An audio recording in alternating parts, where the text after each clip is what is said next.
Ebigambiro encourage Chris Abero bwabira ijumbiro mu kuyonje town ya Kazo ahansi ya group ya MK. Nangwa project igine basa kubandengwa. Na office zezi turi mwezi. Zirimo burofa. Eminyete izenguneja kukondora buri kimwe buri burofa bwona huburi. Bubutuntu muri mu Uganda.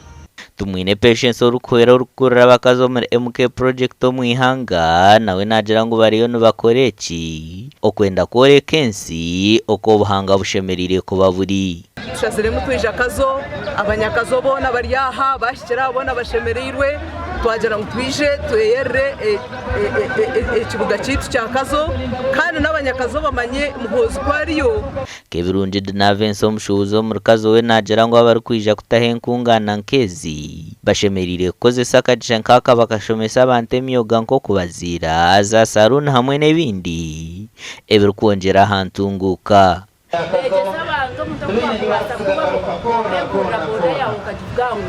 Meya wa Kazo Town Council Justice Umuhimbura ayorekera okushemerwa habwa MK project okugumana batahemukoro nkeji amatsika gutumuyinemu na winyencha karera hanga kwa kubana mukwatsa ahimuze yaragirira tenarha yaba nabasa yatorekere byakozere ruhona wintu basa kubigende nyuma kandi support MK project katahuvurwa mukago ruhereruka yo mu kwezi inkizo bari gukora burunju bwa sahari yaba bari kwagera MK project gasha kwa Ramadan